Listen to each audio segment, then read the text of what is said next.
यस्त्वेन्द्रियाणि मनसा नियम्यारभतेऽर्जुन कर्मेन्द्रियैः कर्मयोगम् असक्तः स विशिष्यते। दूसरी ओर यदि कोई निष्ठावान व्यक्ति अपने मन के द्वारा कर्मेंद्रियों को वश में करने का प्रयत्न करता है और बिना किसी आसक्ति के कर्मयोग प्रारंभ करता है तो वह अति उत्कृष्ट है।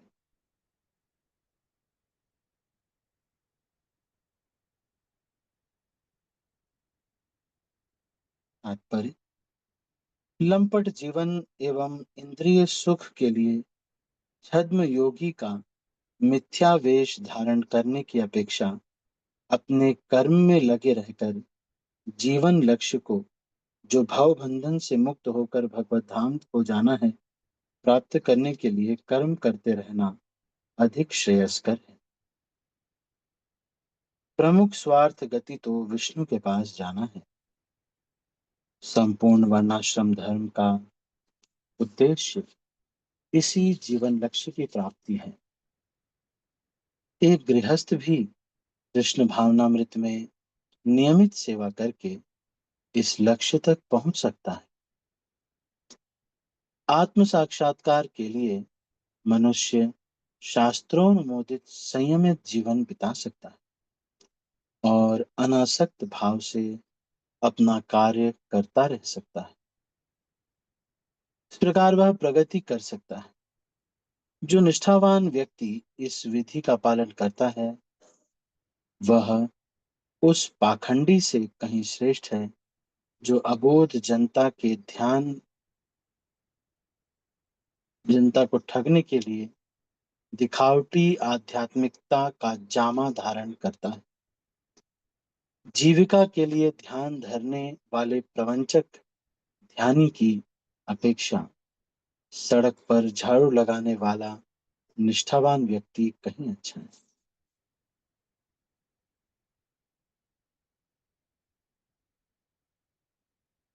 तो यहाँ शिल प्रभुपाद ये कह रहे हैं कि कई बार लोगों को लगता है कि बहुत अच्छा तरीका है, साधु बाबा बन जाओ, साधु बाबा बन जाओ, खर्च बर्च भी बढ़िया चलेगा, एम्स में दवाई भी होगी, लोगों को आशीर्वाद देना है, अच्छी अच्छी बातें करनी है, और वो भी त्याग, ज्यादा कुछ त्याग करना नहीं है। जब अपना सब काम खत्म हो जाए तो लास्ट में बाबा बन जाओ। तो यहाँ पे शिल प्रभुपाद ये कह रहे हैं कि इस तरह से बाबा बनने से ज्यादा अच्छा है कि सड़क पर झाड़ू लगाने वाला निष्ठावान व्यक्ति बना जाए। भले सारे सड़क में झाड़ू लगाते हैं लेकिन साथ में भक्ति करते हैं, वो ठीक है। लेकिन अगर कोई व्यक्ति साधु बनते हैं लेकिन बस ये करते हैं कि अपनी आजीविका के लिए ही आध्यात्मिकता का ढोंग करते हैं, वैसे अंदर ही अंदर वो पूरा इंद्रिय तृप्ति का जीवन जीते हैं लेकिन बाहर से आध्यात्मिकता का ढोंग करते हैं, तो आप देखेंगे उसका बहुत सारे असिस्टेंट होते हैं उनके, वो सब असिस्टेंट लोग बोलते रहते हैं क्या, और बाउंसर्स वगैरह के साथ चलते हैं वो सब, अरे उनको उनको ले करके लोग एकदम, तो ये आध्यात्मिकता में एक ढोंग कर रहे हैं, लेकिन अपनी सुख का सारी व्यवस्था कर रहे हैं बस। तो ये जो भोग है अपने सुखी रहने के लिए, ये सारी आध्यात्मिकता का ढोंग कर। कल मैं एक व्यक्ति किसी के पास में गया तो मैंने कहा कि आ, जैसे मान लीजिए हम इस्कॉन में अगर कोई कंट्रीब्यूशन देते हैं तो फिर क्या मतलब आगे होगा उसका। अभी तो आपका तो अभी मंदिर बना नहीं है, इस तरह से वो बोल बता रहे थे। तो मैं उनको बता रहा था कि बहुत सारी चीजों में हम रिस्क लेते हैं, बहुत सारी चीजों में हम रिस्क लेते हैं, लेकिन आप सोचिए आप तो केवल थोड़े पैसे दे करके रिस्क ले रहे हैं, आप तो थोड़े से पैसे देंगे। हमारा सोचिए, हमारा कितना बड़ा रिस्क है, इतनी बड़ी नौकरी छोड़ दी, अच्छे बाल थे मेरे यहाँ तक, बाल वाल गंजे हो गए, इतनी बड़ी नौकरी छोड़ दी, और फिर बाद में कोई कहे कि भगवान है ही नहीं, तो हमारा तो ज्यादा रिस्क है। इसलिए ने उस गोपाल कृष्ण गोस्वामी महाराज का मार्केटिंग डायरेक्टर किसी कंपनी में, पूरे नॉर्थ अमेरिका के पेप्सिको के मार्केटिंग डायरेक्टर, वो नौकरी छोड़ के केवल कृष्ण की सेवा के लिए जब आ गए, तो इनका बहुत घाटा है भाई, इनका तो बहुत घाटा हो गया। कोई 2-4 हजार 10 हजार अगर मान लो दे भी सकते हैं, तो बहुत ज्यादा रिस्क तो है नहीं, पूरा तो दे नहीं रहे, बहुत ज्यादा बड़ा रिस्क नहीं ले रहे। तो हम सबसे बड़ा रिस्क तो जो बाबा जी बैठे हैं वो ही ले रहे हैं, कि भाई भगवान नाम की अगर कोई चीज ही नहीं है, तो ये हेयर स्टाइल ऐसी कर ली है, कोई पसंद नहीं करता है। हम्म? गंजे हो बताओ। हम्म? कोई पसंद भी नहीं करता है, एक ही कपड़ा पहनते हो, दुनिया में इतना सारा शॉपिंग मॉल में जाते हो कुछ खरीदने के लिए नहीं। जब मैं ब्रह्मचारी बनने के बाद मैं वृंदावन में लोई बाजार में गया, तो भक्तों ने मुझे छोड़ दिया कि आपको कुछ लेना हो तो ले लीजिए। मैंने देखा कि मुझे कुछ लेना ही नहीं था। मार्केट है, पैसे मुझे दे दिए गए हैं, लेकिन मुझे कुछ लेना नहीं था, क्योंकि मैं सामान्य ब्रह्मचारी था। तो मुझे बस, मैंने फिर 5 रुपए का तिलक खरीदा, और मैं सोच रहा था कि अब मेरी जरूरतें ही नहीं है, तो मैं क्या खरीदूं। अगर किसी शॉपिंग मॉल में भी चले जाएं, तो हम खरीदें क्या? पूरा का पूरा शॉपिंग मॉल भी हमें कुछ भी नहीं दे सकता, हम क्या खरीदे?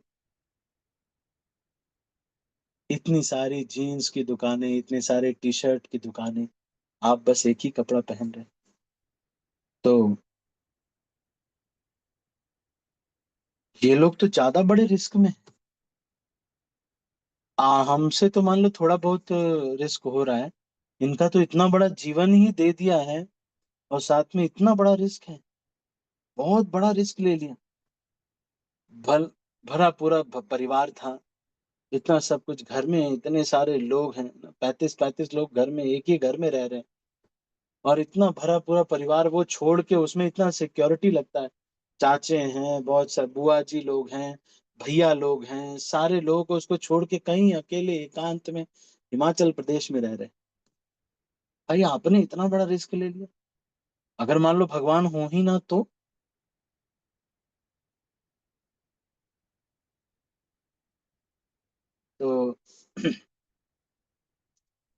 यहाँ पर इसीलिए कह रहे हैं कि केवल ये साधु बाबा बनना चाहिए, लेकिन इसलिए नहीं कि जीविका चलाने के लिए बनना चाहिए।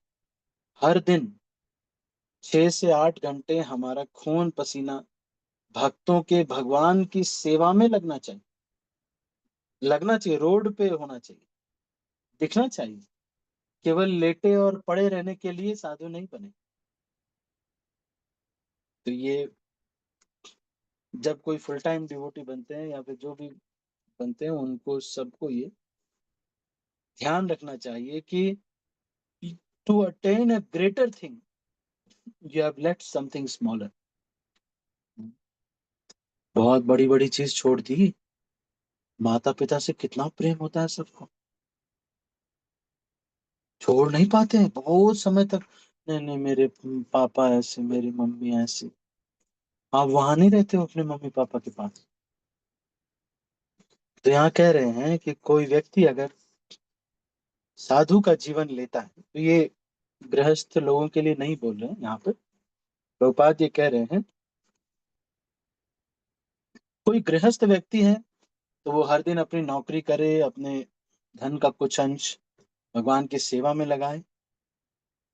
तो एक भक्त मुझसे अभी पूछ रहे थे कि प्रभु जी, ये रूप गोस्वामी ने तो जब परिवार सब कुछ छोड़ दिया था, तब अपने पैसे का बंटवारा किया था, तो रूप गोस्वामी ने ही नहीं किया था बंटवारा। जीते जी कोला बेचा श्रीधर ने अपने 1 रुपए की आमदनी को आधा, 1 रुपए आमदनी होती थी उसका आधा गंगा की सेवा में लगाते थे, जीते जी, और भजन करते हुए। और 25% में अपना खर्च बर्च जो भी रहता था, और 25 पैसे में अ, वो रखते थे। और नहीं, उनका कुछ और था शायद, क्या।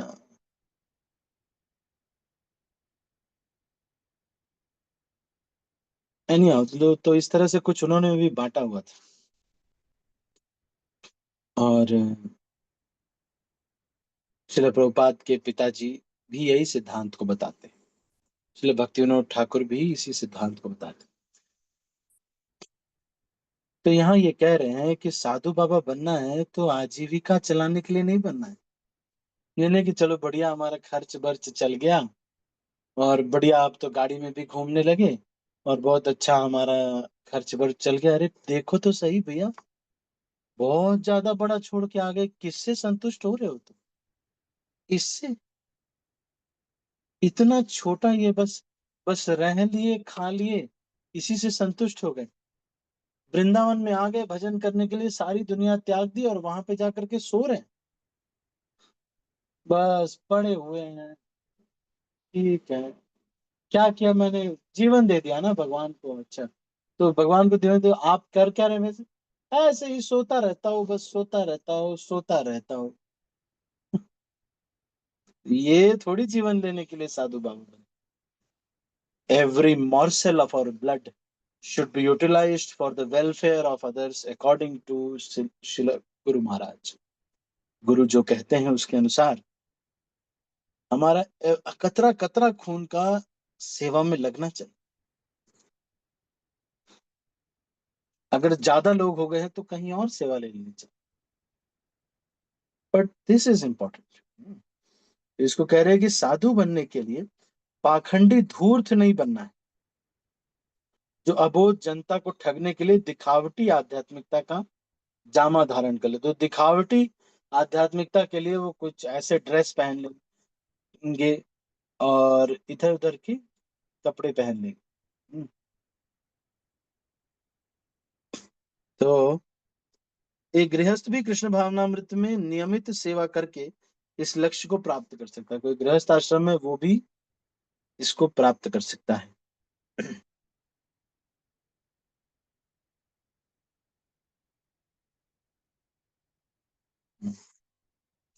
तो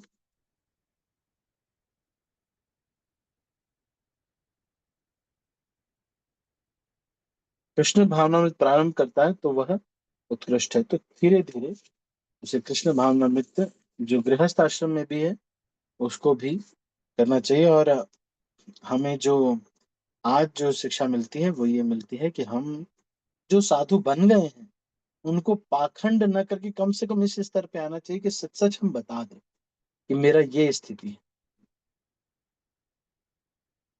ठीक है, एक बार ऐसा होता है कि सच सच बता देना कि भाई मैं, मेरे से नहीं हो पा रहा लेकिन ये सच है, ये आपको करना है ना। तो ये सड़क पर झाड़ू लगाने वाला व्यक्ति जो निष्ठावान है, भगवान में श्रद्धा है, वो ज्यादा बेहतर है। और जो व्यक्ति जीविका के लिए बहुत सारे प्रवचन दे रहे हैं, अपनी रोजी रोटी चलाने के लिए, बच्चे शौक पूरे करने लगते हैं, कई बार तो साधु बन गए, शौक पूरे कर रहे हैं, भगवान की चीजें बता रहे हैं, शौक पूरे कर रहे हैं। क्या शौक है? वो मैंने राडो की ये नहीं लगाई थी कभी, है ना, गुच्ची ये नहीं यूज किया। और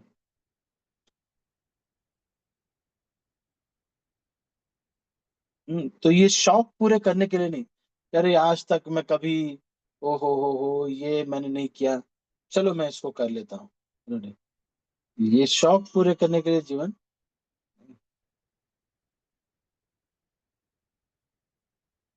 ठीक है, तो अभी हम इसको यहीं पर क्लोज करते हैं।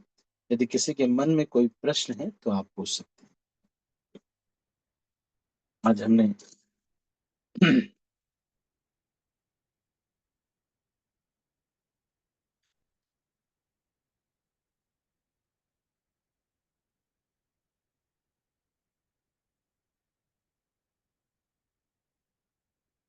किसी का कोई प्रश्न या कोई टीका टिप्पणी?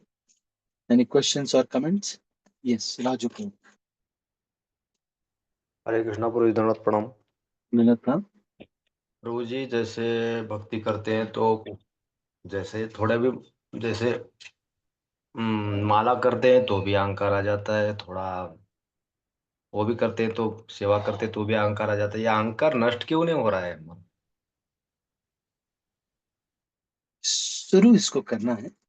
सबसे पहले ऑब्जर्वेशन किया आपने। सेकंड स्टेप आपने ये किया कि थोड़ा किसी भक्त को बता दिया। उससे भी थोड़ा अहंकार और थोड़ा कम होता है।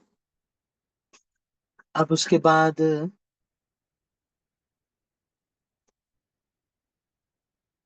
आपने आ, बाहर से उसका व्यक्तिकरण रोक दिया। जैसे अहंकार आया आपके अंदर और आपको सुपीरियर फील हो रहा है, लेकिन कहा नहीं, या फिर किसी को फील, कोई एक्शन नहीं लिया, पहले अब मन में ही रह गया।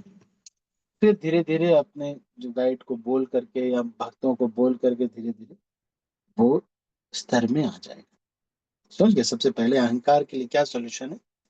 First solution is to observe that I have अहंकार। मेरे अंदर अहंकार आ गया। फिर सेकंड स्टेप ये है कि उसके लिए दवा और परहेज, कोई ऐसी दवा जो कि धोती कुर्ता है। तो ओह सॉरी सॉरी।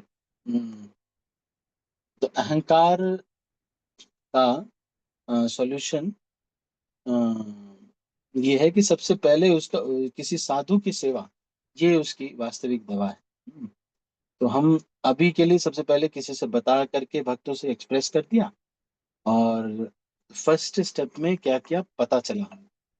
फिर थर्ड स्टेप में हमने उसके लिए जो व्यक्तिकरण है उसको रोक दिया। भाई मैं ये करूंगा नहीं, इसको दिखाऊंगा नहीं। जैसे ईगो का एक लक्षण ये होता है कि जैसे ही कोई व्यक्ति कुछ बताता है तो हम दूसरा ये बता देते हैं कि how am I better than. उसको इनडायरेक्टली ये चीज बताने के लिए, ईगो का मतलब ये है I am superior. Any feeling, any activity which gives you this feeling that I am superior is actually fanning your ego. Any activity which is actually giving you the feeling of superiority, मैं superior हूँ। जैसे हम lecture देते समय कई बार क्या होता है, नए लोग जब बहुत ही यंग एज में हैं तो उनको ये साक्षात्कार नहीं होता कि ये कृपा की पद्धति है। तो उनको लेक्चर जब हम देते हैं तो हम ये समझने लगते हैं कि जिनको हम लेक्चर दे रहे हैं वो सब तो तुच्छ कीड़े मकोड़े ऐसे लोग, और हम हैं बहुत श्रेष्ठ। हम श्रेष्ठ नहीं हैं, बस हमको थोड़ी चीजें ज्यादा सुन लिया है, तो बस भगवान की कृपा है। और ऐसा नहीं कि बहुत सारे लोग हैं इन भक्तों के हम दास हैं। वास्तव में हम इन जो भक्त सुनने आए हैं उनके हम दास हैं। ठीक है? तो ईगो बढ़ने वाली जो चीज है उसके मूड को थोड़ा समझ के भी हमारा ईगो नियंत्रण में आ सकता है।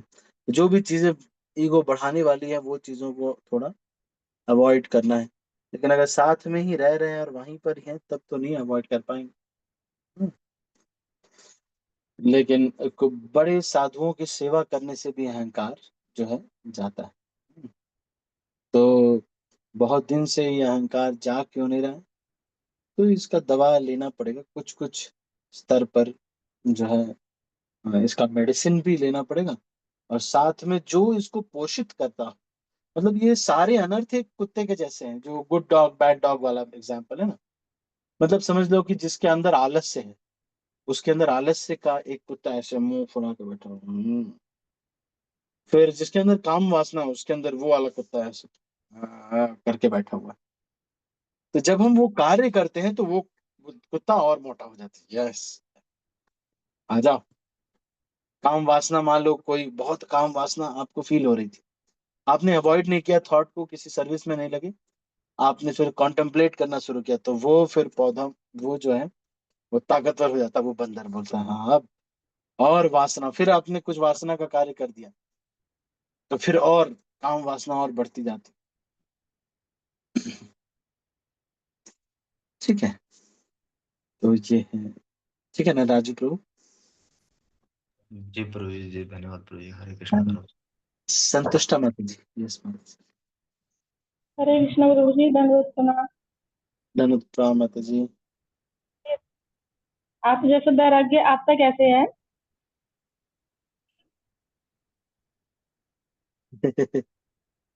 ये पहले का कुछ सुकृति कई कई लोगों को होता है माता जी।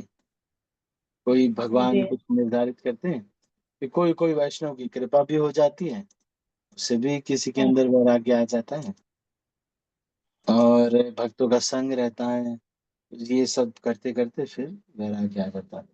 तो एक तो संग होता है, दूसरा कोई साधु की कृपा हो जाती है, उनकी कोई प्रार्थना हो जाती है।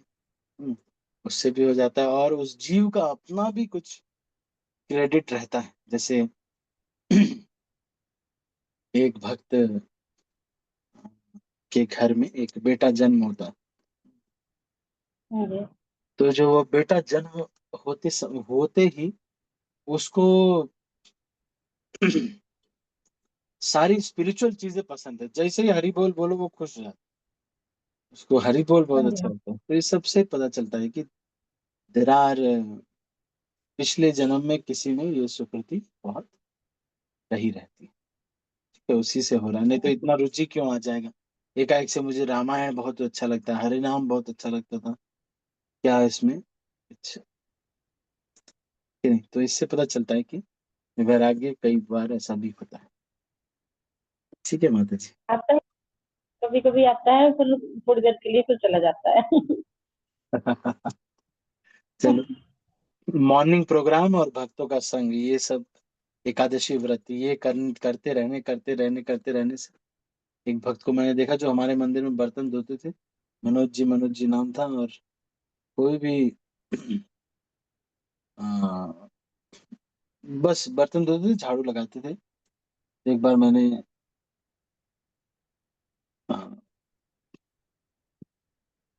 उनसे बात किया, मैं तो मैंने देखा कि उनका बहुत साक्षात्कार कैसे है। ये सारे जो हैं बार बार सेवा में लगने में, बार बार भक्तों का संग करने से धीरे धीरे ये सब चीजें अपने गुण विद्यमान हो जाते हैं। आप देखो हम सब लोग भी तो ऐसे ही है। आप देखो हम सारे लोग हाँ पहले जी। कैसे, अब कैसे हो गए, है कि नहीं? हाँ जी। सारा हाँ जी। परिवर्तन लाने वाला तो इन पुस्तकों से ही, श्रील प्रभुपाद की बुक से। ठीक है। थैंक यू सो मच प्रभु। हरे कृष्ण। ठीक है, तो हरे अभी तो यहीं पर समाप्त करते हैं। किसी के मन में कोई प्रश्न है?